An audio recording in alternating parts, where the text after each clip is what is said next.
Francis മാർപ്പാപ്പയുടെ മൃതദേഹമടങ്ങിയ ശവമഞ്ചവും പിടിച്ചുകൊണ്ടുള്ള ഏകദേശം 4 കിലോമീറ്ററോളം വരുന്ന സെയിൻറ്റ് പീറ്റേഴ്സ് ബസിലിക്കയിൽ നിന്നും സെയിൻറ്റ് മേരി മജോറെ ബസിലിക്കയിലേക്കുള്ള വിലാപയാത്രയാണ്. ആ വിലാപയാത്രയ്ക്ക് ശേഷം സെയിൻറ്റ് മേരി മജോറെ ബസിലിക്കയിൽ പ്രത്യേകം തയ്യാറാക്കിയിരിക്കുന്ന കല്ലറയിൽ നിലത്ത് വളരെ സിമ്പിളായി ഫ്രാൻസിസ് മാർപ്പാപ്പ ആവശ്യപ്പെട്ടതനുസരിച്ച് ലത്തീൻ ഭാഷയിൽ ഫ്രാൻസെസ്കോ എന്ന് മാത്രം എഴുതിയാൽ മതി. പോപ്പ് ഫ്രാൻസിസ് എന്ന് എഴുതരുത്. ഒരാഡംബരങ്ങളും വേണ്ട, ഒരു തരത്തിലുള്ള ഡെക്കറേഷൻസും ആവശ്യമില്ല. ഫ്രാൻസെസ്കോ എന്ന് മാത്രം എഴുതി നിലത്ത് ഈ ബസിലിക്കകത്ത് എന്നെ അടക്കണമെന്ന വലിയ ഇടയന്റെ അന്ത്യാഭിലാഷം സാധിച്ചു കൊടുക്കുന്നു ലോകവും കത്തോലിക്ക സഭയും. കർദിനാൾ തിരുസംഘത്തിന്റെ അധ്യക്ഷനായ ജിയോവാനി ബാറ്റിസ്റ്റ റേ എന്ന മുഖ്യ കാർമ്മികനോടൊപ്പം ഫ്രാൻസിസ് മാർപ്പാപ്പയ്ക്ക് വേണ്ടി അർപ്പിക്കുന്ന ഈ വിശുദ്ധ കുർബാനയുടെ ആശീർവാദ പ്രാർത്ഥനകൾക്കായി ഞാൻ നിശബ്ദനാകുന്നു. പ്രാർത്ഥനാപൂർവം നമുക്ക് ആശീർവാദം സ്വീകരിക്കാം.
വത്തിക്കാൻ ചത്തുരത്തിൽ പ്രൗഢഗംഭീരമായ പൗരാണികതയെ വിളിച്ചോതുന്ന സെയിൻറ്റ് പീറ്റേഴ്സ് ബസിലിക്കയുടെ പൂമുഖത്ത് തിരുമുറ്റത്ത് വലിയ കരഘോഷത്തോടെ എല്ലാവരും ചേർന്ന് ഫ്രാൻസിസ് മാർപ്പാപ്പയ്ക്ക് വിട നൽകുന്ന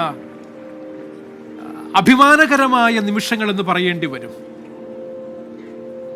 ഒരു വശത്ത് നമുക്കെല്ലാവർക്കും വലിയ ദുഃഖമുണ്ടെങ്കിലും ഇപ്രകാരം ഒരു മഹാനായ വിശുദ്ധനെ നഷ്ടപ്പെടുന്നു എന്നുള്ള സങ്കടമുണ്ടെങ്കിലും വലിയ അഭിമാനത്തോടും പ്രത്യാശയോടും കൂടെയാണ് ലോകം ഫ്രാൻസിസ് മാർപ്പാപ്പയെ യാത്രയാക്കുന്നത്. ഇന്നു ഞാൻ നാളെ നീ എന്ന് ഓർമ്മപ്പെടുത്തിക്കൊണ്ട് ജനിച്ചാൽ നാം എല്ലാവരും ഒരു ദിവസം മരിക്കേണ്ടവരാണ് എന്ന് ബോധ്യപ്പെടുത്തിക്കൊണ്ട് ഫ്രാൻസിസ് മാർപ്പാപ്പയ്ക്ക് അന്തിമോപചാരം അർപ്പിച്ചുകൊണ്ട് അവിടെ തടിച്ചുകൂടിയിരിക്കുന്ന കർദിനാളന്മാരും മെത്രാപ്പോലീത്താമാരും മെത്രാന്മാരും വിവിധ വ്യക്തിസഭകളുടെ തലവന്മാരും സാവധാനം മദ്ബഹായിൽ അൾത്താരയ്ക്കു മുമ്പിൽ ഫ്രാൻസിസ് മാർപ്പാപ്പയ്ക്ക് ഭക്തിയാദരപൂർവം ബഹുമാനപൂർവം വിട ചൊല്ലുന്ന നിമിഷങ്ങളാണിത്. തീർത്തും വൈകാരികത നിറഞ്ഞ നിമിഷങ്ങളാണിവ. നമ്മൾ TV സ്ക്രീനിൽ കാണുന്നവരുടെ മുഖങ്ങൾ നോക്കിയാൽ നിങ്ങൾക്ക് മനസ്സിലാകും. തീർച്ചയായും ഒരു ഭാഗത്ത് അഭിമാനത്തോടുകൂടെ തന്നെയാണെങ്കിലും മറുഭാഗത്ത് ഒരു നല്ല ഇടയനെ നഷ്ടപ്പെടുന്നതിൻ്റെ പ്രത്യാശയുടെ ആനന്ദം പകർന്ന ഇടയനെ നഷ്ടപ്പെടുന്നതിൻ്റെ വേദന എല്ലാ മനസ്സുകളിലും തളം കെട്ടി നിൽപ്പുണ്ട് എന്ന കാര്യത്തിൽ സംശയമില്ല എന്ന് തന്നെയാണ് ഞാൻ കരുതുന്നത്. അതുകൊണ്ട് തന്നെയും ഈ വിശുദ്ധ കുർബാനയർപ്പണവും ഫ്രാൻസിസ് മാർപ്പാപ്പയുടെ സംസ്കാര ചടങ്ങുകളും നാം ആരും ഒരിക്കലും മറക്കുമെന്ന് ഞാൻ കരുതുന്നില്ല. നമ്മുടെയൊക്കെ മനസ്സുകളിൽ എന്നും ഒരോർമ്മയായി, സുഖമുള്ള ഒരോർമ്മയായി ഫ്രാൻസിസ് മാർപ്പാപ്പ നിലകൊള്ളും, ജീവിക്കും എന്നുള്ള കാര്യത്തിലും സംശയമില്ല എന്ന് തന്നെയാണ് ഞാൻ കരുതുന്നത്.